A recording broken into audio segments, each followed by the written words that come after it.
Love shouldn't hurt, not in the way that breaks your spirit, not in the way that makes you doubt your worth, and not in the way that turns silence into pain. Somewhere along the way, many of us were taught that suffering is the price of love, that if it doesn't hurt, it isn't real. But that idea has quietly damaged more hearts than we care to admit. Love is meant to be a place of safety, not survival. It's meant to feel like being understood, not endured. Tonight I want to talk about the kind of love that doesn't ask you to lose yourself, the kind that doesn't demand pain as proof, and the kind that reminds you gently but clearly that you are always enough to be loved without being hurt. Love shouldn't hurt. And I want to start there because that sentence sounds simple, but it carries a quiet rebellion inside it. Many of us grew up believing the opposite without ever being told directly. We absorbed it through silence, through stories, through watching people we loved stay in places that slowly erased them.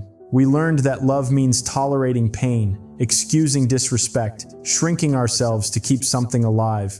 We learned that if it hurts, it must be deep, and if it's calm, it must be weak. But pain is not depth, and chaos is not passion. Pain is a signal, not a promise. It's the body and the heart saying something is wrong. Something is crossing a line that should never have been crossed. Love, real love, does not need you to bleed to prove it exists. When love hurts, we often blame ourselves. We think we didn't try hard enough, didn't give enough, didn't understand enough. We turn inward and start negotiating with our own worth. Maybe if I stay quieter, maybe if I become more patient, maybe if I accept less. That negotiation is where the real damage begins. Because every time you lower the price of your dignity to keep someone else comfortable, you teach yourself that your pain is acceptable. And once you accept your own pain as normal, it becomes harder to recognize when something is truly wrong. Love should never require you to abandon yourself. The moment love asks you to disappear, it stops being love and starts being control, fear, or dependency wearing a familiar face. There is a difference between growth and suffering. Growth can be uncomfortable, yes, but it doesn't destroy you. Growth challenges you while still respecting who you are. Suffering, on the other hand, erodes you slowly. It takes your confidence first, then your voice, then your sense of what you deserve. If you constantly feel anxious, afraid to speak, afraid to be honest, afraid to be yourself, that is not love asking you to grow. That is pain asking you to stay quiet. Love doesn't punish honesty. Love doesn't weaponize silence. Love doesn't make you feel like you are hard to love simply for having needs. We often romanticize endurance. We praise people for staying too long, for forgiving too much, for holding on no matter the cost. But endurance without respect is not strength. Sometimes the bravest thing you can do is admit that something hurts and choose to step away. Walking away from pain is not failure. It is clarity. It is self-respect finally speaking after being ignored for too long. Love should add to your life, not drain it. It should feel like support, not survival. It should feel like being seen, not constantly misunderstood. Another truth we avoid is that love does not excuse harm. Someone's past, their wounds, their struggles, do not give them permission to hurt you. Compassion does not mean self-sacrifice. Understanding does not mean tolerating abuse. You can care deeply about someone and still recognize that they are not safe for your heart. That realization doesn't make you cruel, it makes you honest. And honesty, especially with yourself, is one of the purest forms of love there is. Love should feel steady, not confusing. It should bring peace more often than pain. Disagreements can exist without cruelty. Differences can exist without disrespect. Two people can struggle without tearing each other apart. When love is healthy, even the hard moments feel grounded in care. You don't leave conversations feeling smaller. You don't lie awake wondering what you did wrong just for being human. You don't have to earn kindness. It is given freely, consistently, without conditions that change every time you finally catch your breath. Many people stay because they are afraid of being alone, but being alone is not the same as being lonely. Loneliness often lives inside relationships where you are unseen. Silence can be louder when someone is sitting right next to you but refuses to meet you where you are. Choosing yourself is not selfish, it is necessary. You cannot heal in the same place that keeps hurting you. You cannot learn your worth from someone who benefits from you doubting it. Love shouldn't hurt because love at its core is about care, Care for your feelings, care for your boundaries, care for your humanity. When love is real, it doesn't ask you to be less. It encourages you to be more honest, more alive, more yourself. It doesn't thrive on fear. It doesn't grow stronger through control. It grows through trust, through patience, through the quiet understanding that two people are choosing each other without force or fear. If you've been hurt, it doesn't mean you failed at love. It means you are human. It means you hoped, you tried, you believed. That is not weakness. That is courage. The lesson is not to close your heart forever. The lesson is to raise your standards for how your heart is treated. Love that hurts teaches you what you will no longer accept. Love that heals reminds you what you deserve. And somewhere between those two experiences, you begin to understand that love was never meant to be a battlefield. It was meant to be a home, a place where you can rest without armor, speak without fear, and exist without having to explain why you are worthy of being treated gently. And when you finally allow yourself to believe that, you start to see that love doesn't arrive with pain as its proof. It arrives with respect, consistency, and a quiet sense of safety that doesn't demand suffering. Doesn't demand silence. Doesn't demand that you lose pieces of yourself just to keep someone else from leaving. And that realization changes the way you choose, the way you stay, the way you walk away, and the way you begin to understand that love, real love, was never supposed to hurt. It was supposed to feel like coming back to yourself slowly, honestly, without fear, without conditions, without the constant weight of wondering if today will be the day you are finally enough. Because love that is true does not ask you to prove your worth through pain. It recognizes it without hesitation, without bargaining, without taking anything from you. And that recognition begins the moment you decide that your heart is not something to be wounded in exchange for connection. Not something to be sacrificed to keep another person comfortable, but something that deserves care, patience, and protection, especially from the versions of love that only know how to take. And once you see that clearly, you stop confusing intensity with intimacy. You stop mistaking attachment for affection, and you start listening to that quiet voice inside you that has always known the difference between love that hurts and love that holds you. Even when everything else feels uncertain, even when letting go feels terrifying, even when staying would be easier. Because choosing love that doesn't hurt begins with choosing yourself. Not loudly, not dramatically, but with a calm, steady decision to no longer participate in relationships that require you to suffer to belong. And that decision continues day by day, breath by breath, as you learn to trust that love can be kind, love can be safe, love can be gentle, and you do not have to be broken to be loved. You never did, and you never will. As long as you remember that love that hurts is not love asking you to grow. It is pain asking you to stay. And you are allowed to say no. You are allowed to walk away. You are allowed to want more than survival, more than tolerance, more than enduring another night of silence. Because love, real love, begins the moment pain is no longer the price you are willing to pay for connection. And in that moment, something shifts inside you. Something steadies. Something finally feels honest. And that honesty becomes the foundation for everything that comes next. The relationships you choose, the boundaries you hold, the way you speak to yourself when no one else is listening, and the quiet understanding that love shouldn't hurt. Not now, not ever, not in ways that make you forget who you are, not in ways that make you feel small, not in ways that teach you to doubt your own value. Because love that is worthy of you will never require you to betray yourself to keep it alive. It will meet you where you stand, without pain as its language, without fear as its glue, and without asking you to disappear just to be chosen. But healing from the idea that love must hurt can take time, because pain has a way of convincing us it is familiar, and familiarity often feels safer than the unknown. Many people stay in hurting love, not because they believe they deserve pain, but because pain is predictable. They know how to survive it. They know its patterns, its cycles, its apologies, its brief moments of warmth that arrive just in time to keep hope alive. The unknown, on the other hand, feels empty and frightening. A life without that person, even if they hurt you, feels like standing at the edge of something vast with no clear ground beneath your feet. So you stay, not because it's good, but because it's known. Painful love teaches you to become a version of yourself that is always alert. You read tones, you memorize moods, you anticipate explosions before they happen.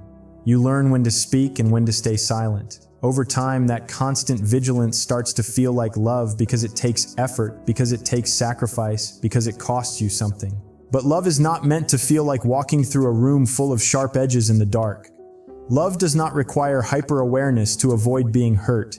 If you have to constantly monitor yourself to keep someone calm, you are not in love. You are in survival mode.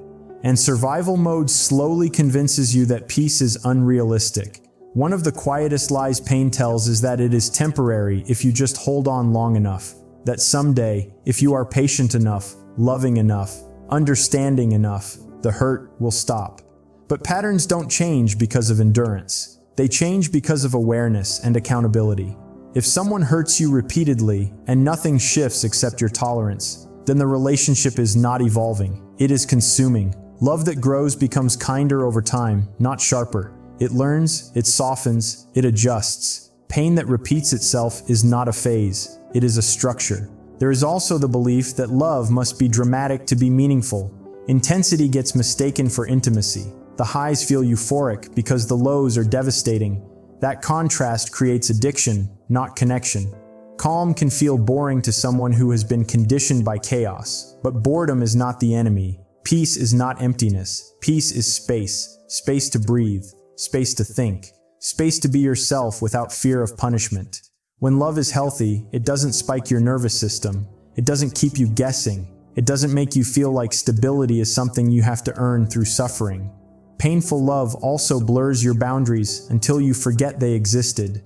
You start excusing things you once said you would never accept. You rewrite your own rules in the name of compassion. You tell yourself you're being understanding, but what you're really doing is slowly erasing the lines that protect you. Boundaries are not walls. They are guidelines for how you want to be treated. Love that respects you will respect your boundaries without needing to be reminded constantly. Love that hurts will push against them and then blame you for having them at all. Another quiet damage of hurtful love is how it changes the way you speak to yourself. You begin to internalize blame. You replay conversations in your head, searching for the moment where you could have been better, calmer, easier. You start to believe that your needs are problems, that your emotions are inconveniences. This self-abandonment doesn't happen all at once. It happens in small moments where you choose harmony over honesty, silence over truth, staying over self-respect. And every time you make that choice, you move a little further away from yourself. Love should not make you afraid to be honest. It should not punish vulnerability.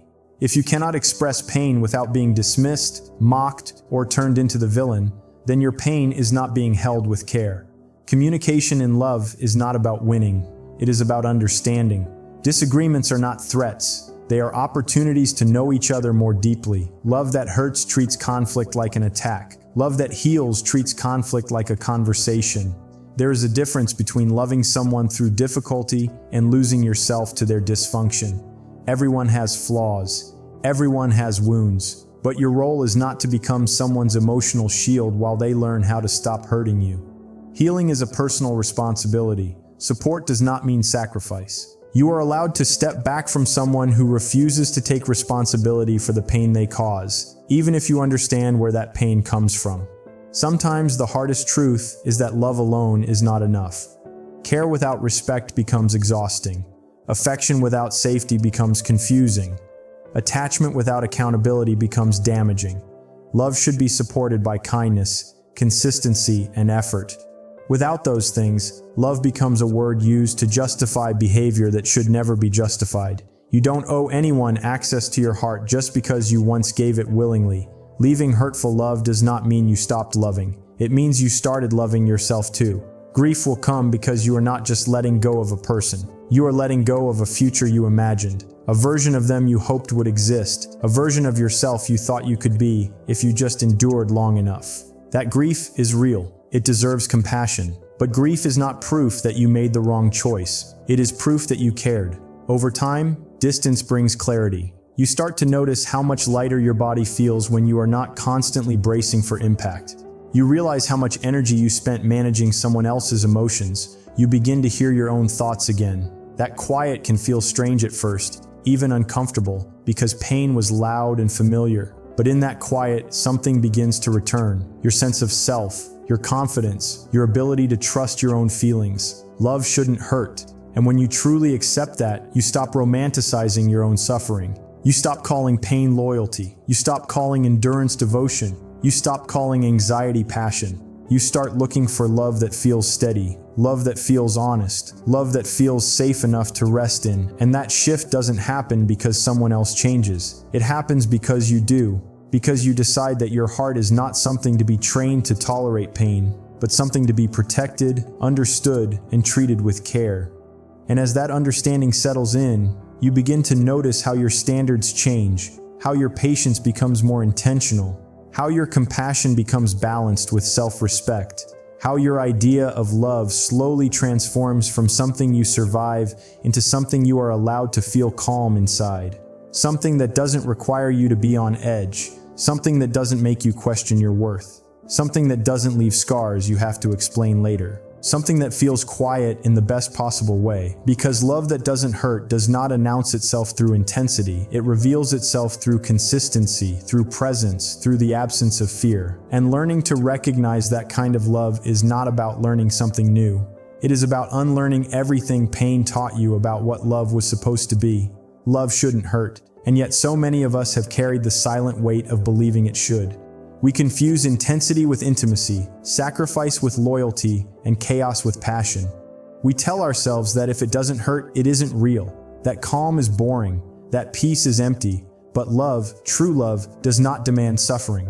Love is not a test, a trial, or a punishment.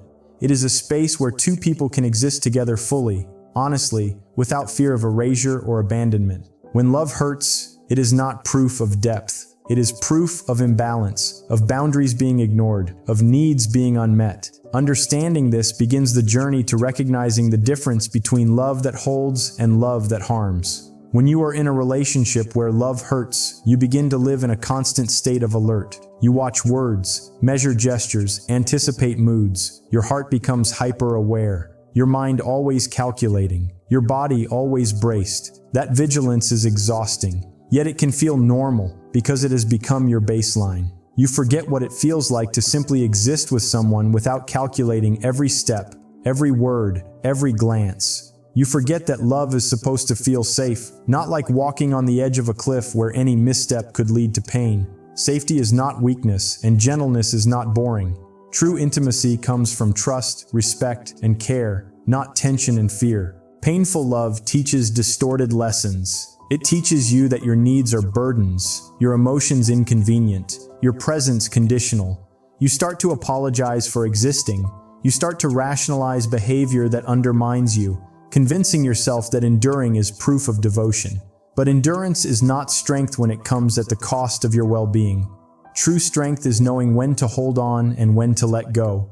It is understanding that walking away from a situation that constantly hurts you is not defeat. It is clarity. It is self-respect finally finding its voice after being silenced for too long.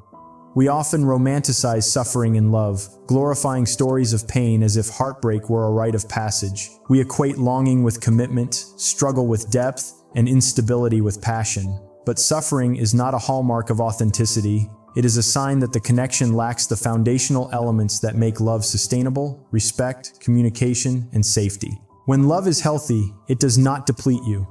It does not leave you questioning your worth, doubting your value, or fearing your voice. Healthy love nourishes, steadies, and encourages growth without requiring self-erasure. Boundaries are central to this understanding. Love that respects you honors those boundaries naturally. Love that ignores them or pushes against them is not love at all. It is a lesson in caution, a reminder that not all attachment is safe. Hurtful love changes the way we relate to ourselves. We replay interactions, second-guess our emotions, and internalize blame. We begin to see ourselves as flawed, difficult, or unworthy. Our voices grow quieter, our confidence diminishes, and we start excusing behavior that previously felt unacceptable. This slow self-abandonment is often unnoticed until the distance between who we are and who we have become feels too wide to ignore. Healing begins with recognizing that your worth is not dependent on enduring pain. You are not less valuable because you choose to walk away from what consistently harms you. Conflict in love is inevitable, but the way it is handled distinguishes care from harm. In hurtful relationships, disagreements are twisted into proof of inadequacy. Honesty is punished and vulnerability becomes ammunition. In healthy relationships, conflict is an opportunity for connection, not a battlefield. It allows for mistakes without shame, for differences without fear, for growth without eroding trust. Love that heals teaches you that even when it is hard, you can express yourself fully without fear of rejection, ridicule, or harm. Leaving hurtful love is not abandonment, it is reclamation. It is choosing to honor your needs, your safety, and your dignity. It is grieving what you imagined, the hopes you invested, and the comfort of the familiar, while simultaneously reclaiming your right to peace. Grief is not a sign that you failed. It is proof that you cared and proof that you are human. Walking away from pain does not diminish your capacity to love. It protects it. It preserves it for connections that are healthy, reciprocal, and nurturing. Distance brings perspective. When you are no longer trapped in cycles of hurt, you start to notice the weight you carried. You begin to feel how much energy went into surviving someone else's pain, and how much lighter life becomes when you prioritize your own well-being. Quiet becomes restorative. Your thoughts and feelings return. Your sense of self reawakens. This clarity teaches you to distinguish between love that is harmful and love that is sustaining, between attachment that demands sacrifice and connection that allows freedom. Love shouldn't hurt because love's purpose is to support, not to break, to nurture, not to consume, to hold, not to wound. Choosing love that does not hurt requires courage, self-respect, and awareness. It means understanding that compassion is not the same as self-erasure, that patience is not tolerance of abuse, and that hope is not a reason to remain in harm's way. When you embrace this understanding, you begin to redefine what love means to you. You start expecting steadiness, kindness, and respect. You learn that love can feel safe, gentle, and freeing. You recognize that intensity is not evidence of truth, but peace is. And in that recognition, you allow yourself to exist fully, to be seen honestly, to connect without fear, and to give your heart where it will be cherished, protected, and honored. Because love that is worthy of you never asks you to be less, never demands your suffering, never requires you to shrink, and never teaches you to doubt that being loved without pain is not only possible, but your right, your gift to yourself, and your standard for every connection that follows. Until that truth becomes the foundation of every choice, every boundary, every act of care, and every moment where you finally feel safe enough to open your heart fully, calmly, and without hesitation. In the understanding that love exists not to hurt, but to hold. And that holding does not come at the expense of who you are, but in the honor of your entire being. Every fear, every hope, every quiet longing for connection that does not destroy you. And as this realization settles, you recognize that love's truest expression is gentle, consistent, safe, and freeing, and that you are deserving of nothing less than its full measure, every day, in every way, in every connection that honors both hearts equally, without fear, without compromise, and without the shadow of pain masquerading as devotion.